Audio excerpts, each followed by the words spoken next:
రేపు భారీ ఎత్తున కల్కి మూవీ రిలీజ్ కాబోతుంది.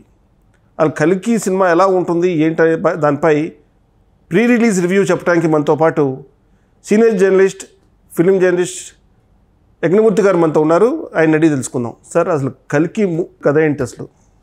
కల్కి 2898 AD అని అందులోనే చెప్తున్నాడు ఆయన. టైటిల్ ఒకటి పెట్టాడు. అంటే ఒక ఫీచర్లో మనం ఇప్పుడు 2024 సంవత్సరంలో ఉన్నాం. అంటే 2898 సంవత్సరం నాడు ఏం జరగబోతుంది, అంటే కలియుగం ఏమైనా అంతం కాబోతుందా? చాలా మనం చూసాం. 2002లో కలియుగం అంతమవుతుందన్నారు, 2020 అన్నారు. ఇట్లా రకరకాలుగా చాలామంది ఒక ప్రెడిక్షన్స్ అనేవి, అంచనాలు అనేవి వస్తూ ఉన్నాయి. సో అట్లానే ఒక కల్పిత కథ తీసుకొని ఒక సైన్స్ ఫిక్షన్ బ్యాక్డ్రాప్ తోటి, సో ఆ జానర్లో దానికి మళ్ళీ మహాభారతాన్ని ఇట్లాంటి పురాణాలను కూడా జోడించి అందులో ఉన్నటువంటి ఒక అశ్వత్థామ అనే పాత్రను తీసుకొని, మన అందరికీ తెలుసు. సో కురుక్షేత్ర మహాసంగ్రామంలో 3 చనిపోకుండా ఉంటారు వాళ్ళు. సో వాళ్ళు అంటే చిరంజీవులుగా ఉంటారు అని చెప్పుకుంటారు. వారిలో మనకు తెలిసినంత వరకు అశ్వత్థామ, కృపాచార్యుడు ఉంటారు. సో అందులో అశ్వత్థామ అనే పాత్రని తీసుకొని, సో దానికి కల్కి. సో కల్కి అంటే పురాణాల ప్రకారం విష్ణుమూర్తి 10వ అవతారం, దశమ అవతారం అని చెప్పుకుంటారు. సో కలియుగం అంతంలో కల్కి అనే అతను ఆవిర్భవిస్తాడు, కలిని అంతం చేస్తాడు.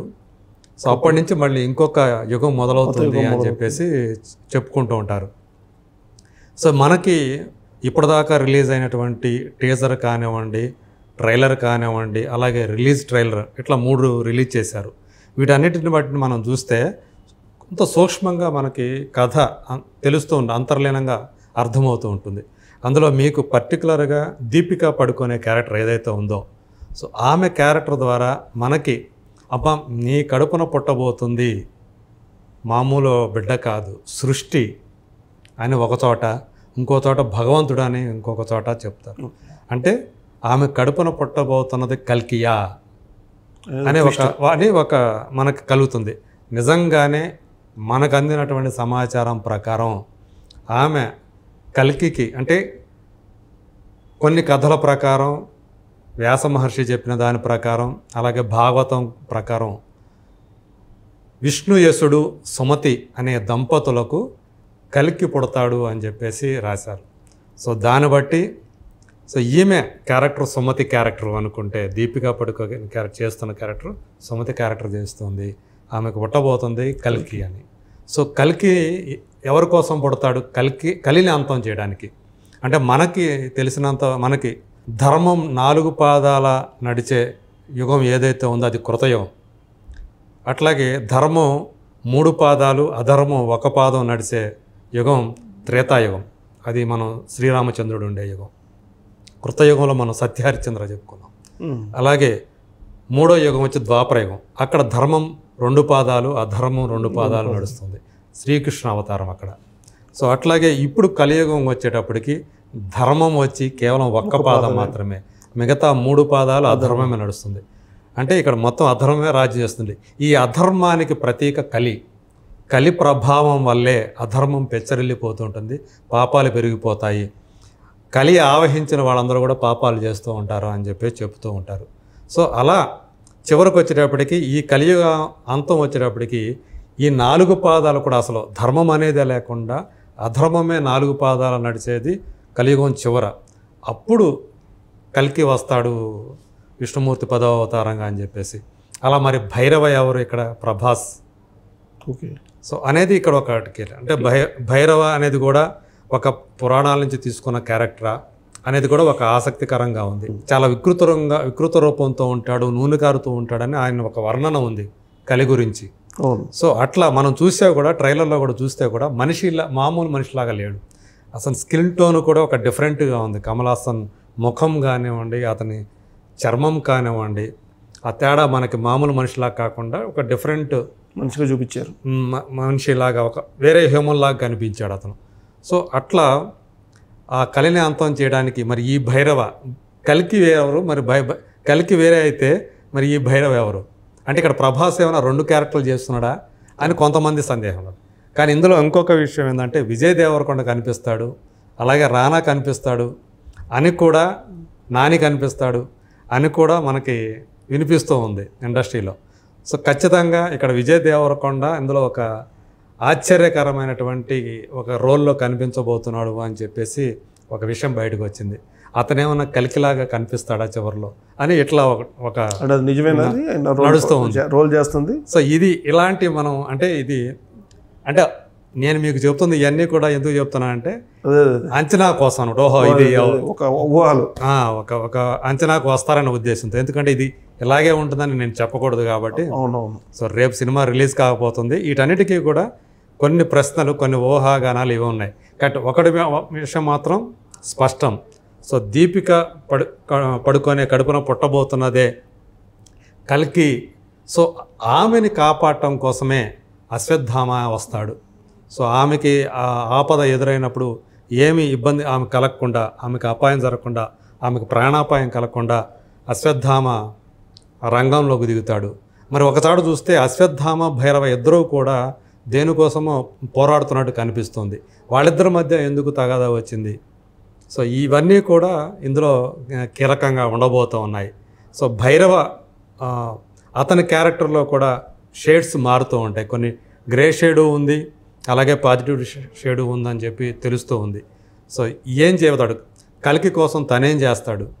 సో ఇవన్నీ కూడా ఈ సినిమా ఓవరాల్గా చూసుకుంటే 2028 98వ సంవత్సరానికి కాశీనగరం అనేది అత్యంత కీలకమైన ప్రదేశం కాబోతుంది.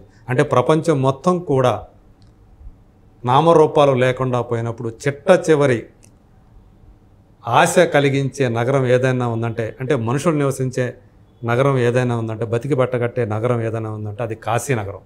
సో ఆ కాశీ యొక్క ప్రాశస్త్యాన్ని కూడా ఈ సినిమా ద్వారా నాగశ్విన్ మనకు తెలియజేయబోతున్నాడు. చివరిలో మన ప్రాణికోటికి ఆధారమయ్యే ప్రదేశం కాశీనగరం అని చెప్పేసి ఈ సినిమాలో చెప్పబోతున్నారు అనేది మనకు అందుతున్నటువంటి సమాచారం. సో ఇట్లా చూసుకుంటే ఖచ్చితంగా సో అమితాబ్ బచ్చన్, అలాగే ప్రభాస్, కలిగా, కమల్ హాసన్, అలాగే మరో 2 కీలక పాత్రలో స్త్రీ పాత్రలు, ఇంకో 2 కీలకమైనటువంటి స్త్రీ పాత్రలు ఉండే దీపికా పడుకునే కాకుండా వాటిలో ఒకటి శోభన గారు చేశారు, మరొక పాత్రని మాళవికా నాయర్ చేశారు. సో ఆమె కడుపును కూడా, మాళవికా నాయర్ కడుపును కూడా ఎవరు పుడతారు అనేది కూడా ఇక్కడ ఆసక్తికరమైనటువంటి అంశం. సో అట్లా ఆమె కడుపున ఏమైనా కలి పుడతాడా? సో ఇట్లాంటిది ఒక ఆసక్తికరమైన అంశాలు ఈ సినిమాలో ఉన్నాయి. సో స్టోరీ పరంగా చూసుకుంటే ఇప్పటి వరకు మనం ఏదైతే పురాణాల్లో చదువుకున్నామో, రకరకాల పురాణాలు, మహాభారతం కానివ్వండి, అలాగే భాగవతం కానివ్వండి, వాటిలో చెప్పిన అంశాల ఆధారంగా తీసుకొని, అలాగే ఇక్కడ నాగశ్విన్ అంటే దీనికి సంబంధించి చాలా అధ్యయనం చేశాడు, పరిశీలన కూడా చేశాడు ఈ కథ రాసుకోవడానికి ఈ పురాణాల మీద. సో వాటన్నిటినీ క్రోడీకరించి భవిష్యత్తుని పురాణాలకి లింకు చేసి, సో ఈ సినిమాని తనదైనటువంటి ఒక ముద్రతోటి, శైలితోటి తీశాడు. ఇప్పటివరకు మనం చూసిన 2 సినిమాలు చూసాం. సో ఆ నాగశ్విన్ కాదు ఇక్కడ. ఈ సినిమాతోటి ఇప్పటివరకు తెలుగు సినిమా ఒక రాజమౌళిని ప్రొడ్యూస్ చేసింది, ఒక సుకుమార్ని ప్రొడ్యూస్ చేసింది. ఇప్పుడు ఈ సినిమాతో ఒక నాగశ్విన్ ప్రొడ్యూస్ చేయబోతుంది. ఈ సినిమా తర్వాత నాగశ్విన్ కేవలం భారతదేశపు దర్శకుడు మాత్రమే కాకుండా ఒక ప్రపంచమంతా గుర్తించే ఒక దర్శకుడుగా, అంతర్జాతీయ దర్శకుడుగా పేరు తెచ్చుకుంటాడని చెప్పేసి చాలామంది, అంటే ఇండస్ట్రీలో ఉన్నటువంటి చాలామంది నమ్ముతున్నారు. నాకు తెలిసినంత వరకు కూడా నాగశ్విన్ ఈ సినిమా తర్వాత ఆయన స్థాయి పూర్తిగా మారబోతుంది. తెలుగు సినిమాని మరో 1 మెట్టు కాదు. సో బాహుబలి సిరీస్ తోటి, అలాగే RRR తోటి 10 మెట్లు ఇప్పటికే రాజమౌళి ఎక్కిస్తే, ఈయన ఇంకో 10 మెట్లు ఈ సినిమాతోటి ఎక్కించబోతున్నాడు అని చెప్పేసి నాతో పాటు చాలామంది నమ్ముతూ ఉన్నారు. ఇండస్ట్రీకి సంబంధించిన వాళ్ళు కానివ్వండి, అలాగే రచయితలు కానివ్వండి, అంటే ఆ సినిమాకి పనిచేసిన వాళ్ళలో నాకు తెలిసిన వాళ్ళు ఉన్నారు కాబట్టి, సో వాళ్ళు చెప్పేదాన్ని బట్టి, అంత ఆత్మవిశ్వాసంతో వాళ్ళు చెప్తున్న దాన్ని బట్టి చూస్తే కల్కి 2898 AD అనేది ఖచ్చితంగా చరిత్రలో నిలిచిపోయే సినిమా, చరిత్ర సృష్టించే సినిమా. ఓకే, రేపు రిలీజ్ అవుతుంది. రేపు చూసి అందరూ తెలుసుకుంటారు ఎట్లా ఉండబోతుంది, ఎవరు కడుపున ఎవరు పట్టుబోతున్నారు, అసలు ట్విస్ట్లన్నీ కొన్ని గంటల్లో బయటపడే అవకాశం ఉంది.